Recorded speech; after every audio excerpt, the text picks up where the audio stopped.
foi quando meu Jesus tocou em minha vida e colocou remédio na minha ferida. E o que doía tanto agora não dói mais. Olá, tudo certinho com vocês? Eu espero que sim. Que a graça e a paz que excede todo entendimento esteja com cada um de vocês. Que bom ter vocês aqui comigo, para junto nós nos alimentarmos deste complexo de vitaminas que os céus preparou para nós e juntos nós seremos fortalecidos. Meu nome é Luana e você está no meu canal, na série Caminhando com os Salmos. Sejam muito bem-vindos. Se você ainda não é inscrito, não se esqueça de se inscrever e compartilhar. Vou ficar muito feliz e vai contar muito para o crescimento desse canal. Antes da gente iniciar esses poderosos versos que nós iremos meditar, eu gostaria de parabenizar a minha mãe, que hoje está completando mais um ano de vida. Que Deus abençoe poderosamente a vida da senhora, que possa fortalecer, que possa cada dia mais dar saúde, prosperidade. Que Deus abençoe muito a sua vida. Eu te amo muito. E vocês que acompanham o meu canal, certamente podem perceber em todos os vídeos tem um comentário dessa grande mulher de Deus. Que Deus abençoe poderosamente a minha mãe. Então, bora lá começar. São 28 versos e eu escolhi alguns para que a gente possa meditar nesse vídeo, tá bom? Então, do Salmos 35, eu escolhi aqui do verso 1 ao 4. Salmo de Davi. Ó Senhor Deus, ataca os que me atacam e combate os que me combatem. Pega o teu escudo e a tua armadura e vem me ajudar. Pega a tua lança e o teu machado de guerra e luta contra os que me perseguem. Dá-me a certeza de que vais me salvar. Que sejam derrotados e humilhados aqueles que querem me matar. Que fiquem envergonhados os que fazem planos contra mim. Agora o verso 10 e o 11. Com todo o coração eu lhe direi, não há ninguém como tu, ó Senhor. Tu proteges os fracos quando são atacados pelos fortes e livra os pobres e os necessitados das mãos dos exploradores. Homens maus testemunham contra mim e me acusam de crimes que não cometi. Verso 19. Não deixes que os meus inimigos, aqueles mentirosos, se alegrem com a minha derrota. Não permitas que os que me odeiam, sem motivo, fiquem rindo, felizes por causa da minha desgraça. E o verso 27 e 28, para nós encerrarmos a leitura. Porém, que gritem de alegria os que desejem que eu seja declarado inocente, que eles digam sempre, como é grande o Senhor. Ele está contente porque tudo vai bem com o seu servo. Então anunciarei a sua fidelidade e te louvarei o dia inteiro. Glória a Deus. É isso o desejo do coração do salmista e deve também ser o nosso. Anunciar a fidelidade do Senhor e louvar o seu nome o dia todo. Este é mais um salmo precioso de Davi quando ainda estava sendo perseguido por Saul. E também difamado pelos homens de Saul, que anteriormente haviam sido amigos de Davi. O servo do Senhor defende a sua causa, certo que ele é um rei escolhido por Deus, enquanto Saul tenta destruí-lo para que um de seus filhos fique com o trono. Em vez de cuidar dos negócios do reino, Saul se deixou levar pela sua paranoia de perseguir e tentar matar a Davi, e o seu zelo era alimentado pelas mentiras que os seus oficiais traziam até ele. Nesse salmo, segundo o comentário bíblico que nós estamos usando como referência, Davi faz 3 pedidos a Deus e a seu tempo Deus atendeu todos eles. Então vamos conhecer quais são estes 3 pedidos que Davi fez e que são relatados neste salmo precioso. O primeiro pedido se encontra dos versículos 1 ao 10, que foi, protege-me. Isso mesmo, esse foi o primeiro pedido de Davi apresentado neste salmo. Davi, ele faz uma fusão de 2 imagens, o tribunal e o campo de batalha. Saul escolheu o campo de batalha, mas Davi, ele se volta totalmente para o Senhor e pede que ele fosse o seu advogado, e não só o seu advogado, mas também o juiz dessa contenda. Ó Senhor, tu és poderoso nas batalhas. Portanto, se Saul quisesse lutar, Deus aceitaria o seu desafio. Como soldado, Davi imagina o Senhor vestido como uma armadura, empunhando as suas armas. O inimigo, que era Saul, odiava Davi. Mentia a seu respeito, perseguia, desejava feri-lo e matá-lo, de modo que este conflito para Saul era uma questão de vida ou morte. Porém, não havia qualquer justificativa plausível para que existisse esta oposição, visto que Davi, mesmo tendo oportunidades de matar a Saul, não quisera colocar isso em prática.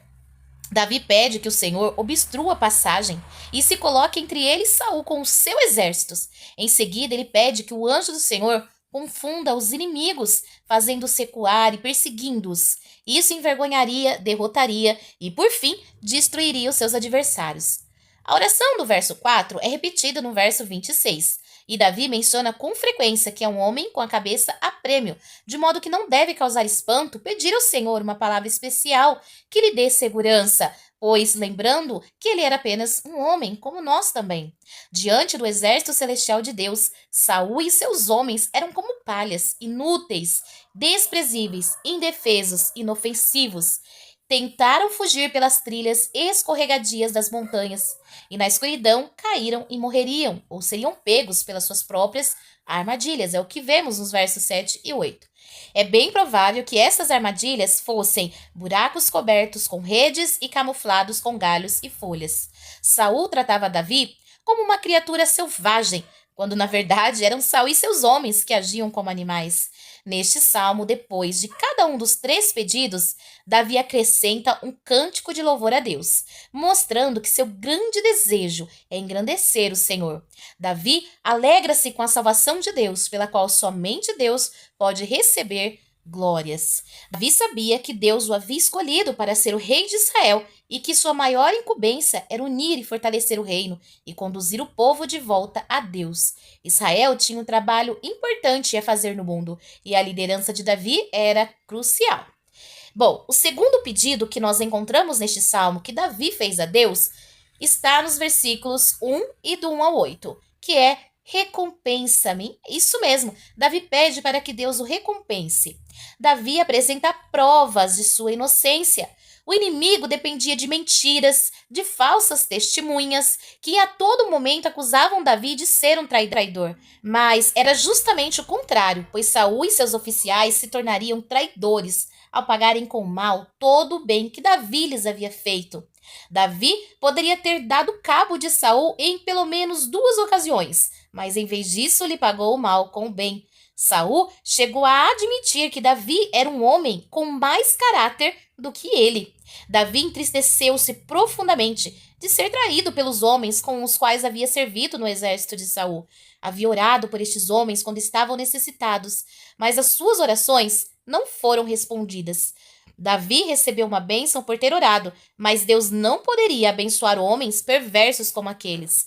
O único retorno que Davi tivera por tais orações foi o mal em troca do bem, de modo que pediu ao Senhor que lhe desse o bem, a fim de compensar pelo mal de seus inimigos. Aqueles que criticam Davi por sua oração imprecatória nos versos 4 a 8 devem lembrar que antes de tudo ele orou pedindo socorro e cura. Os homens de Saul dilaceraram Davi com as suas palavras maldosas. Como bobos da corte, usavam Davi nas piadas cruéis que contavam em suas refeições, em rodas de conversa, depois de batalhas. Davi sabia que a seu tempo Deus o recompensaria por sua fidelidade. Só não tinha ideia de quanto isso aconteceria. Seu primeiro louvor a Deus é pessoal, mas a segunda expressão de louvor se dá na congregação dos fiéis. Glória a Deus. Esse então foi o segundo pedido que Davi fez. Lembrando que o primeiro pedido foi para que Deus o protegesse, o segundo pedido foi para que ele recompensasse. E para encerrar a nossa leitura e meditação, temos o terceiro pedido que o nosso comentarista bíblico deixa neste salmo, que seria o pedido de justificação, que nós encontramos dos versos 19 aos versículos 28. As tribulações estavam prestes a terminar e o inimigo continuava certo da vitória. Pegamos! Vimos-lo Davi derrotado com os nossos próprios olhos. Na sua imaginação, Davi vê os homens de Saul cheios de arrogância, fazendo sinais um para os outros com os olhos, como quem diz, ele já era. Nem pensariam em aceitar uma trégua ou mesmo em negociar a paz. Mas essa era a maneira de Deus julgar Saul por seus pecados e de tirá-lo do cenário político de Israel. Depois da morte de Saul, Davi passou mais 7 anos enfrentando problemas com o filho de Saul. Mas a seu tempo, o Senhor encerrou essa questão. E Davi ora pedindo que Deus o justifique, porque sua causa também é a causa de Deus, e o que está em jogo era a sua reputação. O versículo 26 repete o pedido do verso 4 e também pede que o inimigo seja vergonhosamente derrotado. O desejo de Davi era que o Senhor fosse engrandecido a seu modo e a seu tempo. Os gritos alegres dos justos pela vitória de Davi contrastam claramente com a vergonha do inimigo derrotado. Ao contrário de Elias, que pensou estar lutando completamente sozinho, Davi sabia que contava com o apoio de muitos israelitas, daqueles que eram os pacíficos da terra. Até mesmo nos dias mais sombrios da história de Israel, sempre houve um remanescente fiel que permaneceu firme no Senhor e orou pedindo que Deus fizesse a sua vontade. Davi encerra o salmo com um cântico de confiança e de alegria, testemunhando da retidão e do poder de Deus. O termo traduzido por prosperidade é a palavra hebraica bastante conhecida, shalom, que significa paz. Quer dizer muito mais do que uma simples cessação das hostilidades.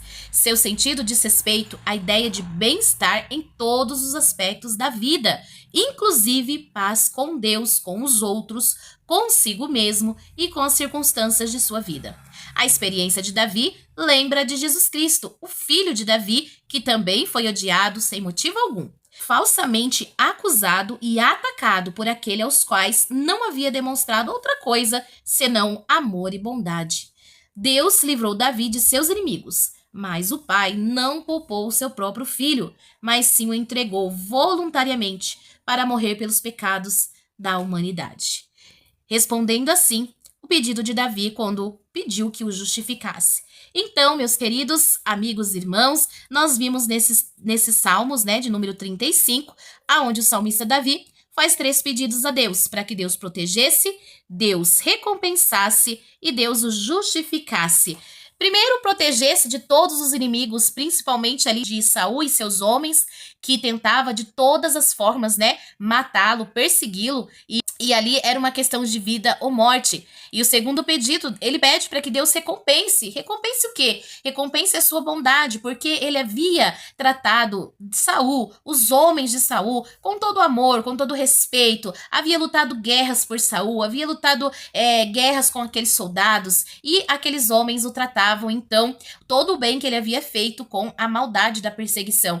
Então, Deus pede para que ele fosse recompensado, e o seu terceiro e último pedido nesse salmo seria a justificação, ou seja, que Deus o justificasse, mostrando para todo Israel, para todas as pessoas que estavam ali, que ele realmente estava sendo injustiçado. E Deus o justificou, o tornando rei, daquela nação. E também nós podemos ver o próprio Senhor Jesus Cristo justificando não só Davi, mas toda a humanidade, morrendo por nós, pelos nossos pecados. Amém? Então tá aqui essa meditação do Salmo 35, nesse dia tão especial, como eu disse, que é o aniversário da minha mãe. Que Deus abençoe todos vocês cada dia mais poderosamente. Eu vou ficando por aqui, o vídeo vai ficando por aqui, mas que o Espírito Santo continue falando ao meu e ao seu coração. Graça e paz.